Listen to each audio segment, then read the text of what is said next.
बहुत दिनों पहले की बात है, मेरा मित्र मिला था। मेरा मित्र आरएसएस के बारे में बहुत कुछ बता रहा था, अच्छाइयाँ बुराइयाँ, क्या करती है क्या नहीं करती है। मैंने उससे एक ही चीज़ पूछा कि भाई ज़रा मुझे जर्मनी के बारे में कुछ बताना।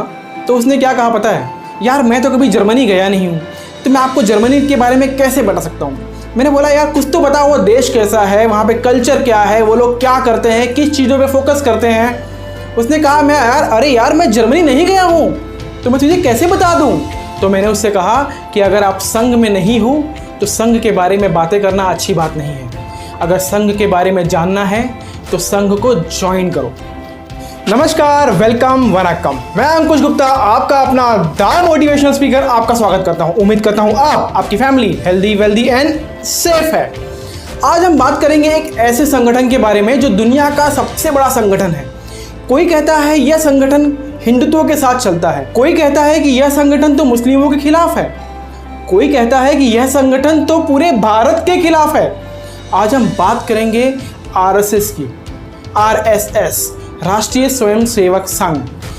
आरएसएस दुनिया का सबसे बड़ा वॉलंटरी मिशनरी ऑर्गेनाइजेशन है। वॉलंटरी मतलब यहाँ काम करने के लिए किसी को पैसे नहीं मिलते, और मिशनरी मतलब यहाँ के लोगों का एक ही मिशन है, सोशल और रिलीजियस काम करना, अपने आप को सोशल और रिलीजियस सर्विस में झोंक देना। आरएसएस कहता है कि हम पॉलिटिकल ऑर्गेनाइजेशन तो बिल्कुल नहीं है, हम एक कल्चरल ऑर्गेनाइजेशन है। हमारा काम महान हिंदू राष्ट्र के इतिहास को जिंदा रखना है, और हम युवाओं को हिंदुत्व के रास्ते पे चलने के लिए गाइड करते हैं, उन्हें हम हिंदुत्व के रास्ते पे चलने के लिए प्रेरित करते हैं। यह आरएसएस की नीति है। आरएसएस हिंदू राष्ट्रवाद को बढ़ावा देता है। आरएसएस कहता है कि जो भी हमारे संघ का हिस्सा है उसे फिजिकली और मेंटली दोनों तरह से ट्रेन करना हमारा काम है। आरएसएस कुछ भी करने से पहले प्लान करता है, कोई भी एक्टिविटी करने से पहले वो प्लान करता है। जैसे कि मैं अपने वीडियो में हमेशा कहता रहता हूँ, people will become organise when they will plan their day, and the people will become happier if they plan their life, because planning is most important thing. Planning आपके जीवन का सबसे इंपॉर्टेंट थिंग है, वेदर इट इज पर्सनल और professional, चाहे वो personal level पे हो और चाहे वो आपके प्रोफेशनल लेवल पे हो। आरएसएस की स्थापना 25 सितंबर 1925 को नागपुर में विजयदशमी के दिन डॉक्टर केशव बलिराम हेडगेवार जी द्वारा की गई थी। लोग उन्हें डॉक्टर जी के नाम से संबोधित करते थे। आज आरएसएस का हेडक्वार्टर रेशम बाग नागपुर में स्थित है। डॉक्टर केशव बलिराम हेडगेवार जी लोकमान्य तिलक और वीर सावरकर जी के आइडियोलॉजी से बहुत ज़्यादा प्रेरित थे। सर संघ चालक आरएसएस का हेड होता है, जो नॉर्मल भाषा में समझने के लिए हम कह सकते हैं प्रिंसिपल ऑफ आरएसएस, जो आज के समय में 2021 में मोहन भागवत जी, जो इस समय आरएसएस के सह संघ चालक हैं, यानी कि प्रिंसिपल हैं, जिन्होंने 21 मार्च 2009 से आरएसएस की कमांड संभाल रखी है। आरएसएस के प्रचारक भी होते हैं, जो कि लाइफ लॉन्ग आरएसएस के फूड सोल्जर होते हैं। ये हमेशा बैचलर रहते हैं, इनकी कभी शादियां नहीं होती हैं। करंट समय में आरएसएस में तकरीबन 2500 प्रचारक हैं, जिन्होंने अलग अलग स्टेट्स में अलग अलग काम को संभाल रखा है। आरएसएस में शामिल होने के लिए आपको कभी कोई आइडेंटिटी कार्ड नहीं मिलता है। आप बस सुबह शाम आरएसएस की शाखाएं अटेंड कीजिए, आप ऑटोमेटिकली इनके मेंबर बन जाएंगे। आरएसएस शाखा अटेंड करने पे आपको एक प्रेयर सिखाई जाती है, नमस्ते सदा वत्सले मातृभूमि, जिसका मतलब है हे सदा प्यार करने वाली मातृभूमि, मैं तुझे दिल से नमन करता हूँ, नमस्कार करता हूँ। आज़ाद भारत में आरएसएस को बहुत सारी कठिनाइयों का सामना करना पड़ा। जब 1948 में नाथूराम गोडसे ने गांधी जी की हत्या कर दी थी, तब लोगों ने कहा कि नाथूराम गोडसे आरएसएस से बिलोंग करते हैं, लेकिन आरएसएस ने इस बात से टोटली इनकार कर दिया था। 4 फरवरी 1948 को भारत की गवर्नमेंट ने आरएसएस पे बैन लगा दिया था, आज़ाद भारत का पहला बैन जो आरएसएस पे लगा था। उसके बाद 12 जुलाई 1949 को सरदार पटेल जी ने इंटरफेयर किया। उन्होंने कहा कि हम आप पर से बैन तो हटा लेंगे, आपको 2 कंडीशन माननी पड़ेगी। पहली कंडीशन कि आपको तिरंगा एक्सेप्ट करना पड़ेगा, जो कि आरएसएस उस समय तिरंगे को एक्सेप्ट नहीं करता था। को कहता था कि भगवा झंडा, हिंदुत्व ही हमारा तिरंगा है, हिंदुत्व ही हमारा झंडा है और हम उसी को मानेंगे। और दूसरी कंडीशन थी कि आपको भारत का संविधान मानना पड़ेगा, जो कि आरएसएस उस समय भारत का संविधान भी नहीं मानता था।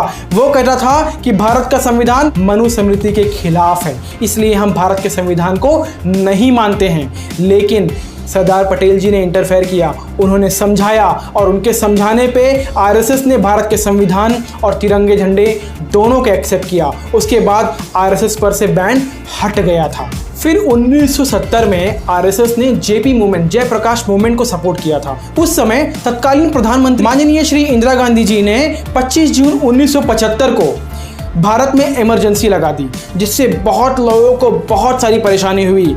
और फिर 4 जुलाई को आरएसएस पे सेकेंड टाइम फिर से बैन लगा दिया गया, जो कि 1977 में जनता पार्टी के सत्ता में आने के बाद फिर से आरएसएस पर से बैन हट गया।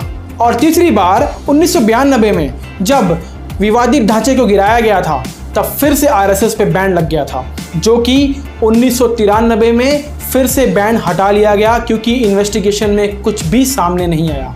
आप सोच सकते हैं कि एक संघ जो इतनी कठिनाइयों से गुजरा, एक बार, 2 बार, 3 बार पूरे देश ने मिलकर उन पर बैन लगा दिया, फिर भी वो झुका नहीं, वो हारा नहीं, वो फिर से उठ के खड़ा हुआ और आज दुनिया का सबसे बड़ा ऑर्गेनाइजेशन है, कल्चरल ऑर्गेनाइजेशन है, जो कि अपने लोगों को सेल्फ डिफेंस की ट्रेनिंग देता है, इंडिया के हिंदुत्व को जागृत रखा हुआ है, इंडिया के हिंदुत्व के इतिहास को अभी तक बनाए रखा है। और 1963 में तत्कालीन प्रधानमंत्री माननीय श्री जवाहरलाल नेहरू जी ने आरएसएस संघ को, आरएसएस परिवार को 26 जनवरी की परेड में हिस्सा लेने के लिए आमंत्रित किया था। कितनी प्राउड की बात है, कितने गर्व की बात है कि एक संघ जो कि किसी पॉलिटिकल एंगल का हिस्सा भी नहीं है, उसने 26 जनवरी की परेड में हिस्सा लिया था।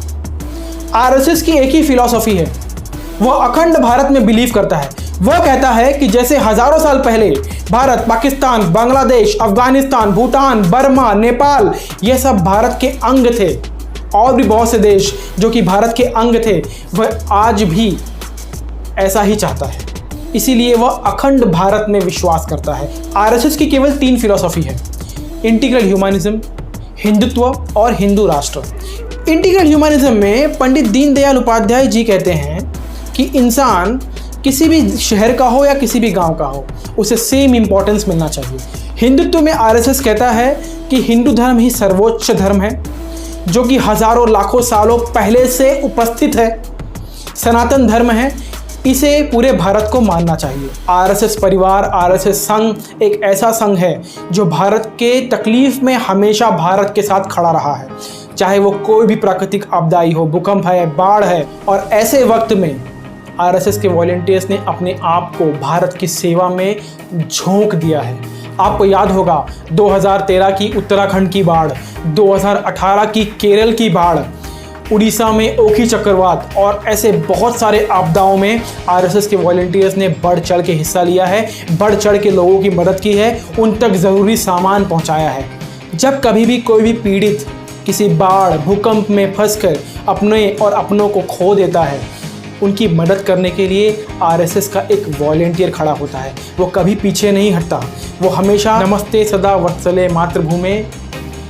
आरएसएस के वॉलंटियर्स ने इस प्रेयर को दिल से चाहा है, इसीलिए मातृभूमि के साथ साथ मातृभूमि में रहने वाले सभी व्यक्तियों का सम्मान करता है और ज़रूरत पड़ने पर उनकी मदद करता है। अगर आप मेरी बातों से सहमत हैं, अगर आपको लगता है कि मेरे द्वारा बोली गई कोई भी बात झूठ नहीं है, तो आप इस वीडियो को ज़्यादा से ज़्यादा शेयर करें और हमारे चैनल को सब्सक्राइब करना ना भूलें, क्योंकि आपके सब्सक्राइब से मुझे एक अलग ही मोटिवेशन मिलता है, ताकि मैं और अच्छे और पावरफुल वीडियो बना सकूं, मोटिवेशनल वीडियो बना सकूं। तो फिर मिलेंगे, बी मोटिवेटेड।